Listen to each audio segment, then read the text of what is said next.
This is Lakshya Sharma, your English teacher. Today we will discuss about the difference between helping verbs and main verbs.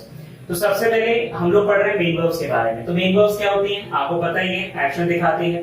यानी कि आपको ये समझना है कि स्टेटमेंट्स के अंदर ऐसी कोई भी वर्ब जो हमें क्या बताए, कार्य बताए, यानी काम बताए, यानी कि एक्शन बताए, उसको हम लोग क्या बोलते हैं, मेन वर्ब्स बोलते हैं। सबसे पहले अगर हम देखें, it is used to describe action in the sentences, यानी मेन वर्ब्स का काम क्या होता है, एक्शन दिखाना।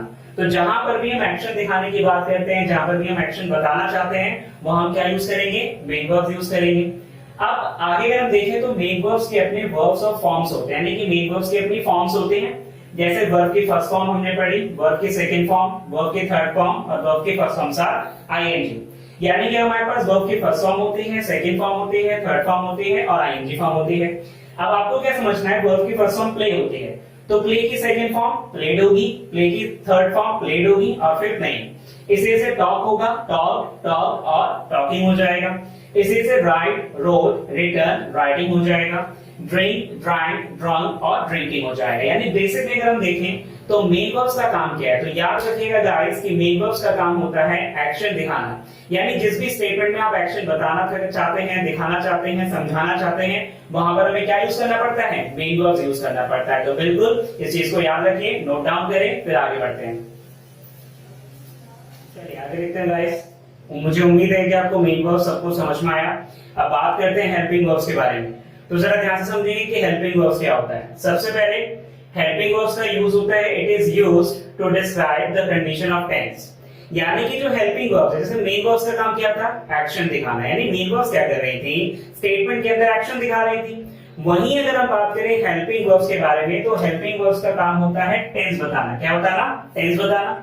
तो जहां पर भी टेंस के बारे में जानकारी हम लेना चाहते हैं, देना चाहते हैं, बताना चाहते हैं, समझाना चाहते हैं, उस जगह हम यूज करते हैं आपका हेल्पिंग वर्ब्स।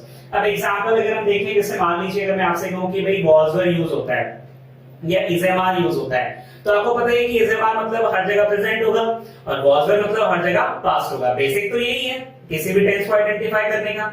अब आगे समझें, हेल्पिंग वर्ब्स के अपने तीन टाइप्स होते हैं, जिसमें पहला है आपका बी वर्ब्स, दूसरा आपका होता है डू वर्ब्स और तीसरा आपका होता है हैव वर्ब्स।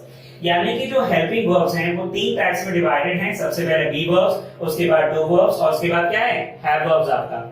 अब डू बी वर्ब्स क्या है, सबसे पहले तो बी वर्ब्स आपको याद रखना है, जहां पर भी कुछ 5 वर्ब्स हैं, यानी 5 हेल्पिंग वर्ब्स मिलकर एक ग्रुप बनाते हैं, जिसे हम लोग क्या बोलते हैं, बी वर्ब्स बोलते हैं। दोबारा समझ लीजिए, नहीं क्लियर हुआ है तो भाई बी वर्ब्स का मतलब ये होगा कि जहां पर भी 5 जो वर्ब्स हैं मिलकर एक ग्रुप बना लेंगे, उसे हम लोग बी वर्ब्स बोलते हैं। एग्जांपल के तौर पे बी वर्ब्स में इज, एम, आर, वाज, वर। तो जहां पर भी अगर देखें इज, एम, आर, वाज, वर का यूज होता है, वो हमारे पास क्या है, बी वर्ब्स है। नेक्स्ट अगर हम देखें डू वर्ब्स के लिए, तो देखें डू वर्ब्स क्या होता है, तो डू वर्ब्स में आता है डू, डज और डिड। तो जहां पर भी डू, डज और डिड आएगा, उसे हम लोग क्या बोलते हैं, डू वर्ब्स बोलते हैं। नेक्स्ट अगर हम देखें हैव वर्ब्स क्या होता है, तो हैव वर्ब्स होता है हैज, हैव और हैड। तो जहां पर भी हैज, हैव और हैड आएगा, वो हमारे लिए क्या होगा, हैव वर्ब्स होगा। ये आपको याद रखना है। तो हमने क्या पढ़ा, हेल्पिंग वर्ब्स पढ़ा। हमने देखा कि हेल्पिंग वर्ब्स यूज होता है टेंस के लिए। किसके लिए यूज होता है, टेंस के लिए यूज होता है। हमने ये भी पढ़ा कि हेल्पिंग वर्ब्स में 3 पार्ट्स होते हैं, बी वर्ब्स, डू वर्ब्स और have verbs. Be verbs is, am, are को is, am, are, was, were use होता है। डू वर्ब्स में डू, डज, डिड यूज होता है। हैव वर्ब्स में हैज, हैव और हैड यूज होता है। क्लियर होगा सभी को, आगे देखते हैं। अब देखिए इसमें क्या होता है, टेंसेस की 3 कंडीशन होती है, प्रेजेंट, पास्ट और फ्यूचर। तो प्रेजेंट को दिखाने के लिए वर्ब्स जिनका यूज होता है is, am, are, has, have, do, does, ये क्या है, प्रेजेंट कंडीशन दिखाएंगी। उसके बाद पास्ट कंडीशन दिखाने के लिए was, were, had और did इनका यूज किया जाता है। वहीं फ्यूचर कंडीशन दिखाने के लिए हम क्या यूज करते हैं, will और shall यूज करते हैं। तो बिल्कुल याद रखिएगा, रट लीजिए इस बात को कि भाई मेन वर्ब्स और हेल्पिंग वर्ब्स में डिफरेंस क्या है। तो मेन वर्ब्स क्या करते हैं, एक्शन बताते हैं स्टेटमेंट के अंदर, वहीं हेल्पिंग वर्ब्स उन्हीं स्टेटमेंट के अंदर हमें क्या बताएंगी, आपका टेंस बताएंगी कि कौन सा टेंस वो यूज हो रहा है। बिल्कुल समझ में आया, तो फटाफट से इसे नोट डाउन कीजिए, फिर आगे बढ़ते हैं। चलिए आगे समझते हैं गाइस। तो हमने अभी भी समझा कि हेल्पिंग वर्ब्स और मेन वर्ब्स में डिफरेंस क्या होता है। अब इसके बाद की कहानी समझें। देखिए इसके बाद अगर हम देखें तो हैव वर्ब्स यूज होते हैं। देखो हमने ये तो पढ़ लिया कि हेल्पिंग वर्ब्स और मेन वर्ब्स है क्या, लेकिन एक हैव वर्ब जो है वो भी अपने आप में इंपॉर्टेंट पार्ट है, उसको भी हमें समझना ही होगा। उसे भी जरा देख लेते हैं। सबसे पहले अगर हम देखें हैव वर्ब्स, तो आपको क्या समझना है कि हमने ये तो पढ़ लिया कि हैव वर्ब्स क्या है, हेल्पिंग वर्ब्स है, जैसा कि हमने पढ़ा था वहां पर। लेकिन हैव वर्ब्स का काम कुछ और भी है। जैसे अगर हम एग्जांपल देखें तो हैव वर्ब्स अपने तीन तरीके से यूज होती हैं। सबसे पहले तो हेल्पिंग वर्ब की तरह यूज होती हैं, फिर मेन वर्ब की तरह यूज होती हैं और सपोर्टिंग हेल्पिंग वर्ब की तरह भी इनको यूज किया जाता है। अब समझना क्या है कि हेल्पिंग वर्ब्स, मेन वर्ब्स और सपोर्टिंग हेल्पिंग वर्ब्स तीन तरीके से इनका यूज होता है। किस तरीके से यूज होता है वो जरा समझते हैं। देखिए हैव वर्ब्स की सबसे पहले कुछ फॉर्म्स होती हैं, यानी इसकी भी अपनी फॉर्म्स होती है। जैसे हमने first form, second form, third form पढ़ा था, तो वो सेम चीज है यहाँ पर भी। अगर हम देखें हैव की फर्स्ट फॉर्म होती है हैज, या फिर अगर हम बात करें तो हो सकता है हैव, यानी हैज या हैव इसकी फर्स्ट फॉर्म मानी जाएगी, ठीक है। उसके बाद देखिए सेकंड फॉर्म होती है हमारे पास जिसको हम बोलते हैं हैड, और थर्ड फॉर्म भी हमारे पास होती है जिसे हम बोलते हैं हैड। तो ये बात आपको याद रखनी है कि भैया हैव की फर्स्ट फॉर्म हैव होती है या हैज होती है, सेकंड फॉर्म हैड होती है और थर्ड फॉर्म हैड होती है। तो ये चीज बिल्कुल दिमाग में रखिएगा।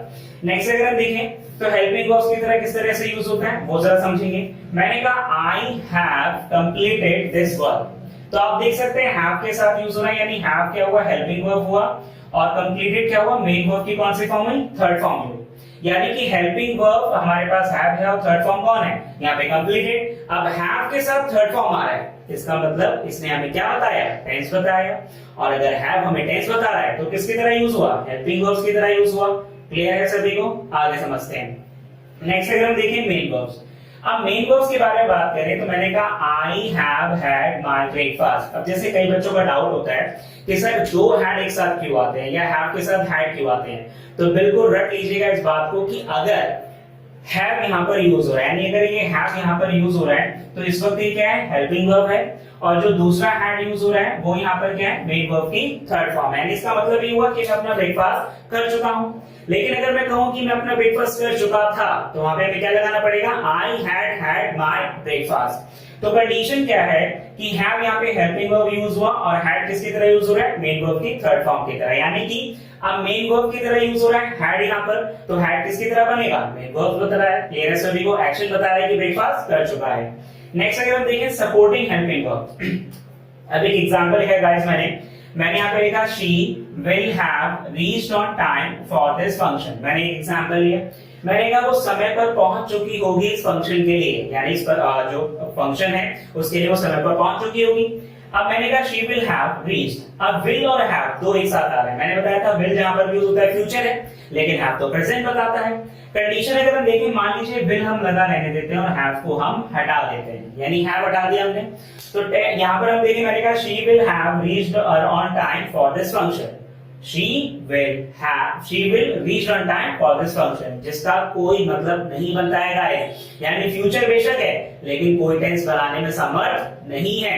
लेकिन अगर इसके साथ हैव आ जाता है, यानी अगर हैव ऐड हो जाता है यहाँ पर इसके साथ, तो हैव क्या बताएगा कि हैव यहाँ पर टेंस तो नहीं बता रहा है, लेकिन विल की मदद कर रहा है टेंस बताने में। कौन सा टेंस बताने में, फ्यूचर परफेक्ट टेंस। तो कंडीशन क्या है कि विल के साथ अगर हैव प्लस थर्ड फॉर्म है तो विल वैसे तो फ्यूचर है, लेकिन हैव वहां पर टेंस नहीं बताएगा, वहां पर क्या कर रहा है, उसकी मदद कर रहा है, यानी सपोर्टिंग हेल्पिंग वर्ब। तो गाइस आपको याद रखना है कि हैव तीन तरीके से यूज होता है पूरी इंग्लिश ग्रामर में। सबसे पहले हेल्पिंग वर्ब की तरह हमने पढ़ा, दूसरी तरह मेन वर्ब्स की तरह, और तीसरा आपका सपोर्टिंग हेल्पिंग वर्ब्स की तरह। तो इस बात को याद रखिएगा। साथ ही हैव वर्ब्स के अपने फॉर्म्स होते हैं, वर्ब की first form has had, second form had और थर्ड फॉर्म क्या होती है, हैड होती है। तो ये छोटी सी बेसिक एक वीडियो के द्वारा मैंने आपको समझाने की कोशिश की कि क्या क्या हो सकता है। तो ये फर्स्ट आपको कैसा लगा सेशन मेरा, क्या समझ में आया, क्या चीजें रह गई जो आप अभी भी नहीं समझ पाए, बिल्कुल कमेंट बॉक्स में जाके कमेंट जरूर करें और बताएं क्या क्या ऐसी चीज थी जो आपको क्लियर नहीं हुई।